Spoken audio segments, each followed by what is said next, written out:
Hey, hi, Colleen, your friendly neighborhood seamstress. Never get tired of saying that. If you watch Sesame Street, you'll understand.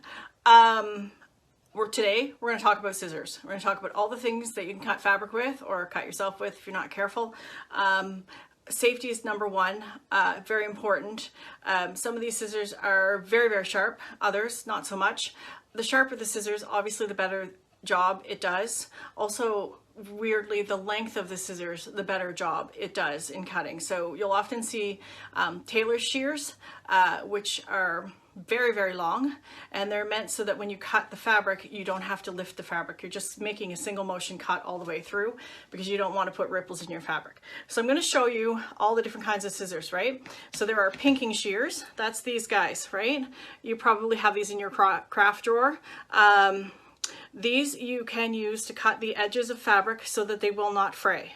So you often don't see this technique anymore because you can use a serger, but sergers are expensive. Not everyone of us has one, and they are first cousins to the devil.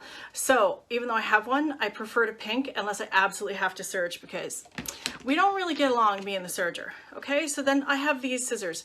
These are nice shears. They're very smooth to use. I got these at a discount chain, which you may be familiar with. They're very inexpensive. They do the trick. I mean, I let my students use them. And we've never had a problem with them. They don't stay sharp, so you will have to sharpen them, but you know, they do the trick and they're good for occasional cutting. So then I have these guys. They're also shears. Now these are hinged and they've got an angle on them, right? So that it gives you a little bit, you get sore in the thumb after a while from cutting. So these are a brand name that you can buy at a big box craft store. They're no worse or better than anything I've used. I used these for a long, long time until I got my really good shears. So, you know, I like them, and they are the number one choice of quite a lot of people in the business. However, these guys, these are like the best scissors I've ever used in my entire life. They're not tremendously expensive. There's two things that I like about these. I mean, they're about 50 bucks.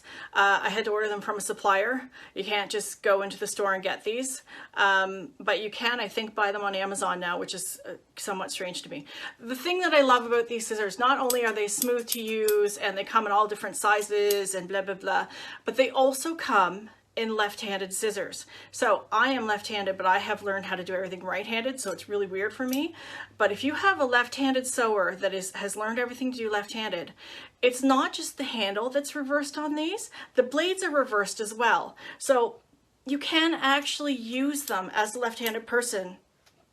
And they work really well. I gifted a pair to my niece because she's also left-handed, and she really loves them. Okay, so now we're getting into the danger zone. I am forbidden to use these. I do it anyways, and I pay the price. So the other thing that you need to have in your sewing room at all times is a glove to cut with and a safety kit. Get yourself some Band-Aids. You're going to need them because you'll pin yourself, like inevitably you will prick yourself with a pin, or if you're me, you cut yourself with one of these stupid guys, okay? So I'm famous for cutting myself when I'm trying to change the blade because you have to sort of unscrew this bit and then sort of pick the blade up without hurting yourself, which I can't master. I knew a lot of things, like I can, but this, I don't know, something up here just not working. So this is a 45mm rotary cutter, and you use this only on a cutting mat, a self-healing cutting mat. You can buy various sizes at various price points at just about any store that sells any kind of crafting or art supplies or sewing supplies. And the internet has them, and like all kinds of places have them. Some are better than others, but in reality, if it's flat and this doesn't cut through it, it's good enough, right? For what we're doing. You can buy this one. This little guy is 18mm. He's very small. He gets into corners and is a little bit easier to use than the other guys. So again, I mean, these are brand names, but they're available everywhere, so you can get them whatever. It's your preference. Do I have a preference? Not really. I've used their blades and I've used replacement blades from everywhere. I haven't really noticed a difference. And then you get the very last ones, these guys. You'll see these in Storks and Antique and blah, blah, blah. Anyway, the whole thing, I'm starting to sound like that vampire guy, the bloodity blah guy. I just realized that, sorry. This is embroidery scissors. They're very sharp, and you can use these to cut your threads as you're sewing on your machine instead of using these big scissors, which you may accidentally cut your fabric with. I have done that, and it makes you want to cry. So use these to snip your threads if your machine doesn't have an automatic cutter, or even if it does, just to get right up in there.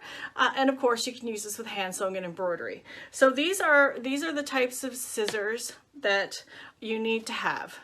Pinking shears, embroidery scissors, some kind of fabric scissors. The nice to haves are the rotary cutters, big and small. And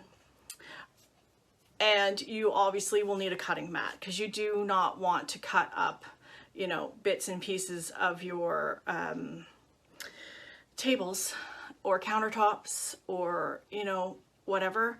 And if someone else gets a hold of it, like a younger person, they won't care. It'll carve up everything you have. So make sure that you keep them up out of the way. They do have a safety lock on them, so that you, and it's opposite to what you think, so you have to pull down to get that to work and push up. Always a good idea to keep it in the locked position, because again, you're feeling around for things and you just slice yourself massively. I'm looking around because I'm trying to find the glove. Hang on for 1 second. Yeah, no, can't find it. Okay, so that is today's chat, and I look forward to talking to you more about things. If you have any questions, be sure to DM me. I don't have a lot of time to type. Often I'll answer you late at night.